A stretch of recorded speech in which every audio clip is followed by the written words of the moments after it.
Yo, welcome to Numbers Don't Lie. This is our first episode. I have myself, Nasty Noop. And it's your boy Expert back from vacation. Can't wait to get in this show.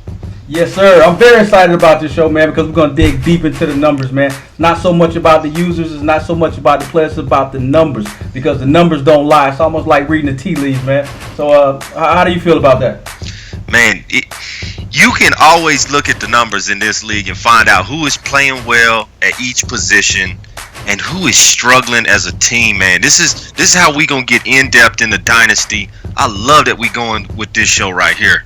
Yes, sir. Yes, sir. Yes, sir. So this is something new, something that's not currently on the DML network. So we thought this would be something new and exciting for the league. All right. So I guess to kick things off, man, we're gonna look at the completion percentage for the top QBs in the league at the moment. Man, we got three heavy hitters. Oh, yes, sir. Russell Wilson, even though he's at age 32, is still holding it down at 70% in the league. He's coming in with 2,974 yards of passing yardage. He has 10 TDs so far in the season with on 11 INTs. But the one thing is, Tone is out there holding that ball a little bit too long, man, because he's taking 32 sacks at this point in the season. Yeah, you know Tone Dog, he likes to step in that pocket, sit there and wait for a guy to get open. Sometimes that can hurt him with the sacks, but you're looking at a guy averaging 300 yards a game. He's throwing more touchdowns than interceptions. He's got right around that 100 rating every single game, and that's really helping him win some ball games when his offense is struggling. Russell putting it in now. He's going to have to find somebody to take that role because Russell's not no young chicken no more. He's getting up there in age, but right now he's balling for him. He sure is. He sure is. I know Russell was up for free agency about 2 seasons ago. I thought Tone was going to let him walk, but he went out there and paid a lot of money to bring him back to Seattle. So looks like it's paying off for him at this point. Definitely, it's paying off for him right now. It's a good signing by Tone Dog. Oh yeah, I can't argue with you on that. I guess we can move on to the Ravens, man, with Frank Noel and Houdini. This was a shock when I was putting together the numbers. And to see Frank Noel coming in at 70% as well with on the same level as Russell Wilson. He has 2,961 yards, 19 TDs. He's giving the ball away a little bit at 24 INTs, and he's giving up 20 sacks on the season so far. Yeah, when you look at Houdini, you start to wonder what is he going to do at the quarterback position. But I've seen him play a couple times. I played him a couple times. He's got some talent when he's throwing the football. He just sometimes he makes bad decisions, which is the reason he's got so many interceptions. But he's still averaging over 260 yards a game. He's got an 85% quarterback rating, which is really high in the dynasty. He's throwing almost 9 yards a pass. He's only been sacked 20 times. And that's the reason that he's so successful in the dynasty right now, and he's fighting for that playoff spot. But he's got to fix the turnover situation. You cannot go into dynasty playoffs and turn the ball over. That's the first thing that'll kill you in this league. True. And he's coming out of a tough division as well, so it's going to be tough for him to make those playoffs. That's true. It's going to be definitely tough to get in the playoffs, especially in the AFC. Correct. So I guess we'll move on, man. We'll move on to the Bengals and Tanner Crenton. When I was going through putting these numbers together, he barely made the cutoff because in order to make the list, you had to have over 100 attempts. But he came in over that, so he made the list at number 3 with 1,204 yards, 4 TDs. Now here's the problem right here. He has 22 INTs, which is a problem, to be honest with you. And he's bringing in with 13 sacks. Yeah, and I think he's splitting time with his quarterbacks. Here's one of those stats where you look at the list and it looks like the Bengals has a good quarterback, but I think he's 0 this year. I think he's got a Krispy Kreme for the wins, which last time I checked in the dynasty, that's not gonna cut it. Yeah. But maybe he can get the rookie to turn a corner. He's got a couple seasons before it really counts. But the rookie has played well in spots, but you're right, those turnovers, man, it's hard to look past 22 interceptions to 4 touchdowns. You're not gonna win many games playing like that. But I know he's a rookie. He's got some time to develop him. But come on, Darkness, go get you a win somewhere this year, man. I looked at that today, was like, maybe that was a typing error by Madden, but Darkness is 0-10. That blew my mind. Hopefully he can get it turned around. I think he's got the quarterback of the future. We'll find out. Yeah. I was watching this game with Hot Tub, man. I thought he was gonna pull out the upset, but like always, Hot Tub pulled the magic trick and pulled out the win. So I think sometimes Hot Tub be playing with people, and he make you think like you fixing to win, and then he just flips that switch, and his offense is just unguardable. He's done it to so many people. You start getting excited about playing him, and then all of a sudden you can't tackle, you can't catch, can't throw the football. You don't have an open receiver, and next thing you look up, Hot Tub's 10-0, 11-0, looking to make another run for the playoffs. I'm so sick of talking about Hot Tub, though. Let's move on. All right. I guess we'll move on to the halfbacks at this point. Yards per carry. And coming in on top of this list is Gilbert Ferrillo. I think I'm pronouncing that correctly, from the Jacksonville Jaguars. He's coming in with 185 carries, and he's averaging 6.2 yards per carry. Yeah, and he is just balling right now in Jacksonville. You're talking 113 yards a game. Anywhere else, that would be outstanding. I would take that every day, twice on Sunday. He does have a little problem putting the ball on the ground. He's got 4 fumbles this year. But you're right, at 6.2 yards a carry, man, you can't ask for anything better than that. You're going to put yourself in great positions on second and third down when you got a back that can just plow through the line and get you as many yards as he's been getting. And he's over 1,100 yards already for the year. Man, he's got a chance to go up there and maybe take that Buckner guy out for best running back in the league. Yeah, speaking of Buckner, he's next up on the list, coming in with 194 carries, averaging 5.9 yards per attempt. Could have been doing better, but he's out injured at this point. So not looking good right now. And that's the reason that the Jaguars running back got a chance to go get him. Buckner not going to get the amount of carries he had last year. He's not going to get the amount of yards. But I promise you this, we all know the Titans. Once Buckner gets off that injury slide, he's going to get back in there. He's going to average his 140, 160 yards a game. He's going to break 46 tackles every time he plays. And he's going to put the Titans in a position to win. I like what he does with his running backs. It's just, can Buckner get healthy and stay healthy through the playoffs? That's what killed him last year against the Broncos. He just got hurt in the third quarter, was driving to tie the game or actually take the lead. Buckner gets hurt and kind of shuts his whole offense down. So I think this has really helped him try and find something else and how to win games without Buckner playing. But we all know once Buckner gets back, that bus is going to start rolling again. True. I guess moving on, we're coming to Torrey Cummins from the Broncos. Now, for me to see him have 203 carries, knowing that O.C. McMichael is out in Denver as well, kind of surprising, man. So he's running a balanced offense out there. Torrey Cummins has 203 carries, averaging 5.7 yards per carry, which is quite outstanding. Yeah, that's amazing. And I think Hot Tub has started to, I hate to say this, but he's starting to improve in the other areas of the game he knows he has weakness in. He knows he didn't run the ball very well last year going through the playoffs. O.C. McMichael came through big for him and just caught everything thrown to him. But if you have to cover the run game and the pass game versus the Broncos, they are just so difficult to beat. You can't pull your linebackers up and play the run because he's going to beat you deep with those wide receivers. You can't back him off because then he's got Cummins coming through that middle. He loves running that outside stretch play. Playing very, very well. I'll take 5.7 yards a carry any day. I know you're the same way, New. Anytime we can get a running back, get me 5 yards a carry, we're going to win some ball games that way. Plus, he holds on to the football. He's only got 2 fumbles for the year, and he's breaking tackles left and right. Broncos going to be tough coming down the stretch. Should be a very interesting playoff season, man. He's seems to be playing on all cylinders right now, clicking on all cylinders, so it should be interesting. Yeah, and that's scary to say that he's already clicking on all cylinders. We in week 12. Somebody in that AFC needs to step up and take down the giant. Because I know the NFC, we fixing to have a players only meeting to figure out what we can do to take the Broncos from hanging another banner in the ceiling. I'm getting sick of watching that thing go up in the air. Every year I got to look up and see another Broncos banner. So, man, we got to do something. I know.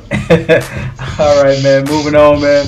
I guess this particular stat is near and dear to me, man, because it seems that I brought in Yemi to the Atlanta Falcons, hoping that he would, be able to make some big plays for me at this point in the season. But he's only averaging 2.8 yards after the catch, which is kind of disappointing, man. But you're looking at a Giants team who has a Josh Vincent coming in with 9.0 yards after the catch, with 1,211 yards on the season. Yeah, and you talking about over 400 yards receiving after the catch. Let's look at Vincent. I mean, he's averaging 420 yards right now after the catch for the year. He's got 93 yards a game. Every time he catches the ball, it's a 20-yard gain. The guy is just filthy. And the thing with the Giants is he loves spreading the ball around. He's got 3 wide receivers over 500 yards for the year. He's got his tight ends over 500 yards. And then Vincent just will run past you, stop on a dime, come back, and then if you miss a tackle, the guy is just gone. I love what the Giants is doing in his run game, but he's got to fix some issues on that offense. Loves to turn the ball over with the interception, but you better find out where number 1 is quick, and you better put 2 people on him, because if you don't, he's catching the ball and he's gone. True. I guess we'll move on to Sharif O'Neal, coming out of the Chicago Bears, coming in with 7.8 yards after the catch, which is another good stat, man. I wish I had that in Atlanta. Yeah, you talking another guy that once he gets the ball, you better tackle him immediately, because if not, he is gone. Another user, love what Addy 5 is doing in Chicago, spreading the football around. Sharif O'Neal averaging 14 plus yards a catch, averaging 75 plus yards a game. He's got 8 touchdowns on the year. Has played all 10 games so far. Just a great wide receiver for him. And that yards after catch, I mean, if you averaging 7.8 after you catch the football, you pretty much guaranteeing yourself a first down every time he touches the ball. You can't ask for anything better from a wide receiver on the outside. That's like having an O.C. McMichael that can catch the ball and just take off once he gets it. I love this stat. I don't think a lot of people look at this stat and how important it is. And I'm glad we're taking a look at it. Just like you got a wide receiver that can't run after you catch the ball, man. That's my problem too. We got to find a way to get these receivers up and down these fields like these 3 guys are. Correct. I guess we'll move on to Sharif Harmon, which a lot of people in the league will be quite surprised, knowing that Kevin White is still out in Oakland. And but this guy seems to be taking over, becoming the number 1 wide receiver out there, averaging 6.9 yards after the catch with 1288 on the season so far. Just a crazy wide receiver. Just played the Raiders. Had to play in my first game back. Chris Murray let me know how rusty I was after vacation, because he put it on me. And I'm starting to think Harmon is taking that number 1 spot, the rookie out of Ohio State. Kevin White's still there, trust me. He still loves throwing the ball to number 13. Do not sleep on number 13 when you play the Raiders. You got to find him quick, because he will throw him the football. But Harmon is just doing big things right now. He's got 14 touchdowns on the year at the wide receiver position. That is big. He's averaging 130 plus yards a game. Love what Chris Murray is doing with these wide receivers. It's finally good to see the old Chris Murray back like he used to be, winning ball games, competing for a playoff spot. And he's doing it with his wide receiver group completely. True. So I guess we'll move on to the defensive tackles, sack leaders. And this one was put in because I believe that it's very important. It's rare in the NFL or any league that you will see defensive tackles with this amount of sacks in the season, because the quickest path to the QB is a straight line and right up the middle. A lot of people depend on that pressure from the outside, but if you can get that pressure coming up the middle, it helps out tremendously moving that quarterback on the spot. No doubt. And And the great thing about having a defensive tackle that can get off the ball is it not only disrupts the run game, but then it disrupts your entire passing offense. You got to scramble.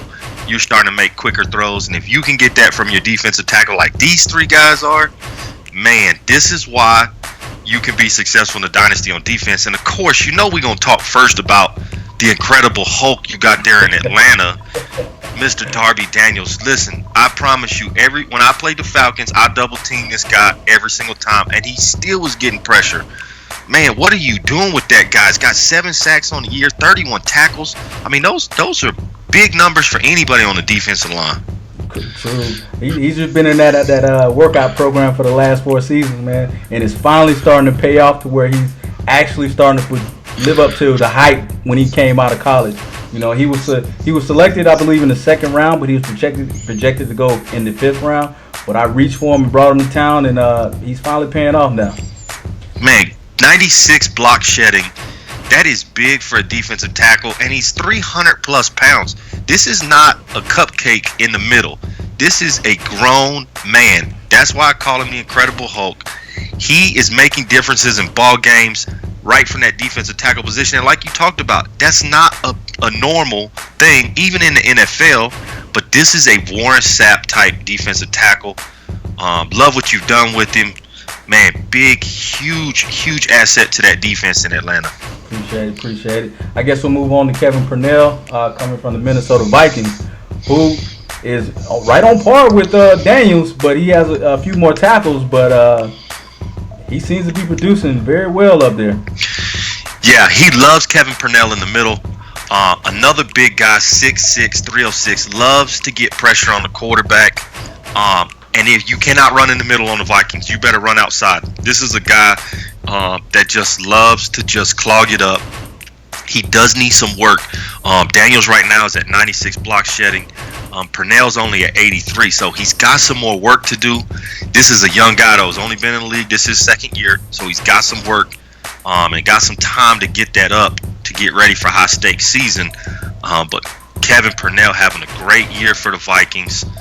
In a very, very tough division. You're talking about an undefeated Lions team, the defending NFC North champ in the Bears, and of course, you know, Matty Ice coming on strong, coming back in the league. So you need some players like this on your team to compete in that North.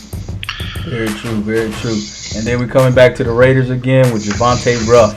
Chris has been putting together a spectacular team, man, as we get closer and closer to the high-stakes season. I think he may be the guy out there in the AFC to give Hot Tub a run for his money as we get closer to that season. No doubt. And you know Lord Farquaad talks about this all the time. Chris Murray is one of those users you better not look past when you got him on the schedule. Because if you do, doesn't matter what his record is, he's going to come and get you. Guy's got 19 tackles, 12 assisted, 31 total.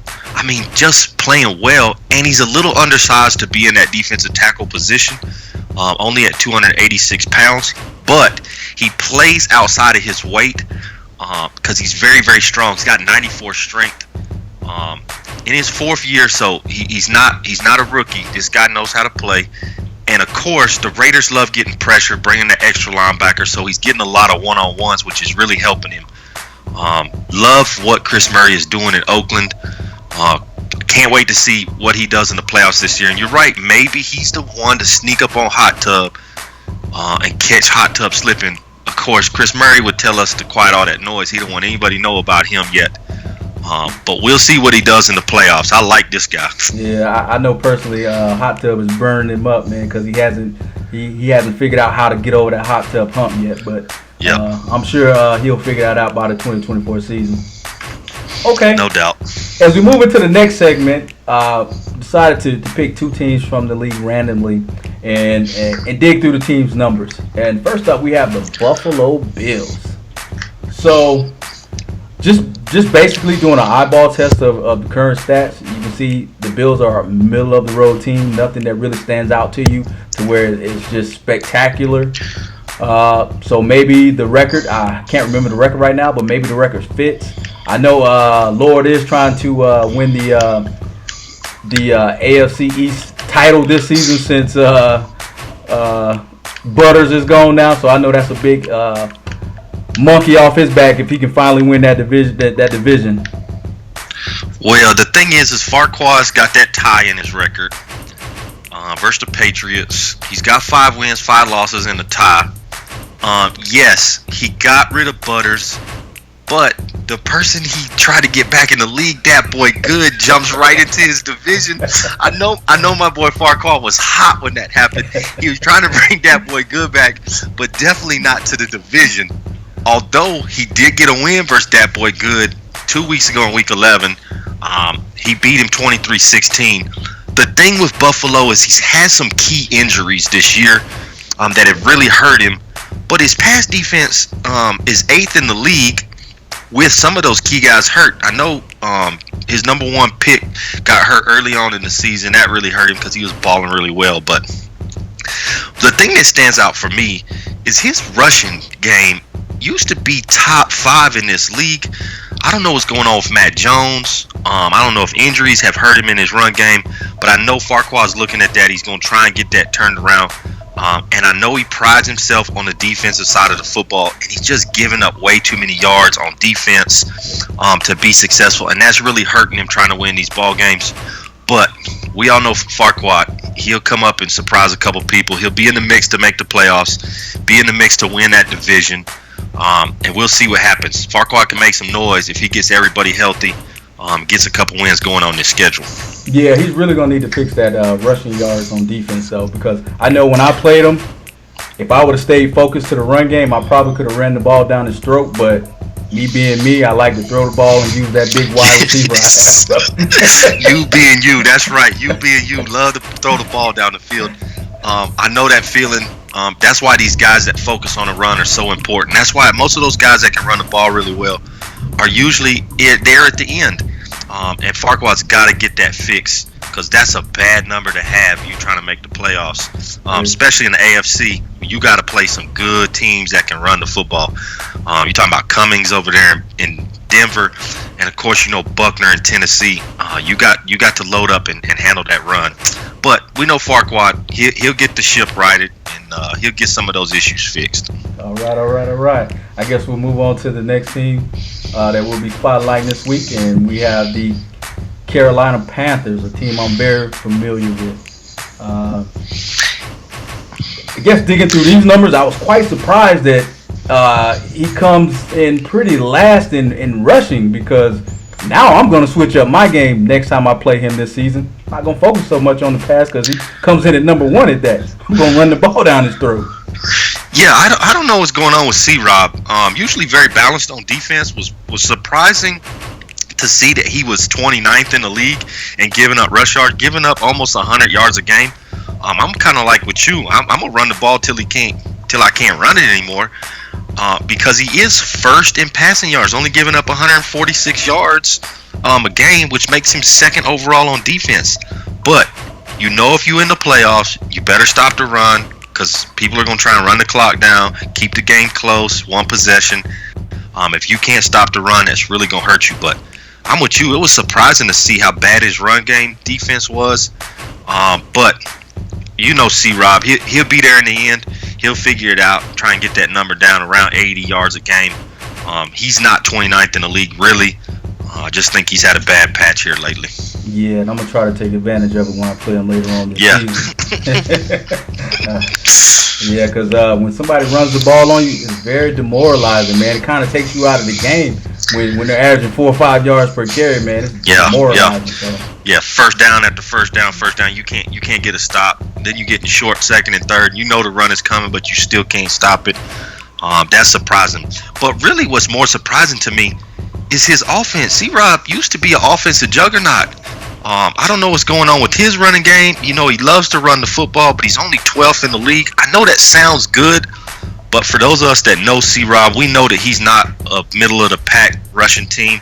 He's usually in those top 10 teams, and he's got to figure that out, especially in the NFC. You got guys putting up 35, 40 points a game. You better right the ship on offense and be able to put the ball in the end zone. And he's struggling right now on the offensive side of the football. Very true. All right, I guess moving on to the last segment of the show, we have Dynasty at a glance. I just want to give everybody a quick reminder that the playoffs start April 10th. Be on the DML network. Then we'll also be hosting the league draft on April 15th at 7 p.m. Eastern. And also be on the lookout for the franchise show returning April 16th.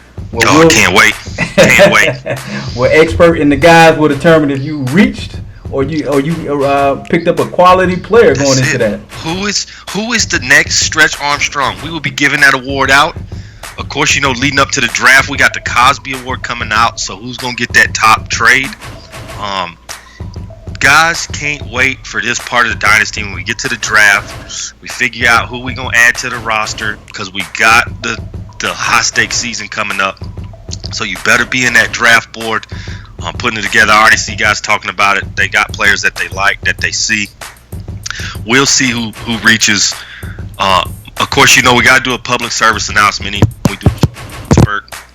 Guys, do not draft a tight end in the first round, please. You are going to get a stretch from Farquaad and myself. If you pick a tight end, he better be a superstar status, have 90 speed, be the best run blocker. He better be the biggest monster that you've ever seen.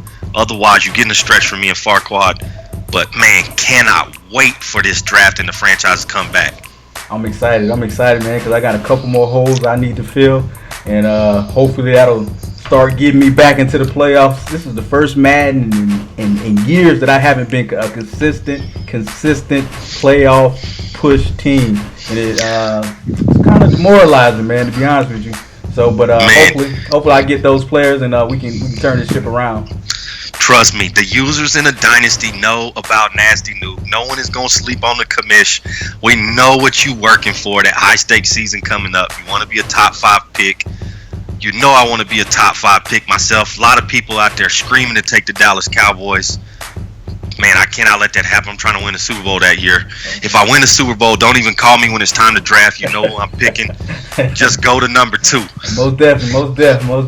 All right. And I guess we come to number 4, man. I just wanted to give everybody a shout out in the league. The league is starting. We finally turned that corner, man. More guys are stepping up. Guys are sending in donations to help out. And you can see from the quality of the shows that we're putting out, man. And I really want to, thank everybody for that, man. And greatly appreciate it from you. That's the thing about the dynasty. It takes a group. Guys, listen. We all have been in other leagues. Some of us in other leagues right now. I'm telling you this right now. I'm in one of the top leagues on the Xbox. Man, they not even close to what we doing in the dynasty. Y'all see the graphics we got going on. You see the shows going on the YouTube channel. You see the Twitches from people playing their games. This is the league to be in, and I love the commish shouting out to players that are helping out. If you have not stepped up, please reach out to us. See what you can do. Jump on the show. Give a donation. None of this is free. Not only takes time, it takes money to do these graphics, and my boy Nasty Noob doing it big time with the graphics. Look, y'all might as well just call us ESPN Dynasty right now. That's what we look like. I love seeing it. And you're right. I think we've turned the corner. I think we got a couple more users need to step up to the plate, but I love seeing the brothers that are doing it. Big shout out to the Dynasty right now. We're going to be the top sim league another month. They might as well just go ahead and start handing that to us on a regular basis because we doing big things right now. Most def. Right now we're shooting for the CFM of the year. So that's our goal at this point. That's the big one at the end of the year. So hope everybody is on board for that. Yeah, that would be amazing. All right, fellas. Hey, I'm glad everybody tuned into the first episode of Numbers Don't Lie. Be on the lookout for more episodes moving forward as we move forward. I'm Nasty Noob. And it's your boy Expert. We out. Peace. The Dynasty Madden League Network, the worldwide leader in CFM.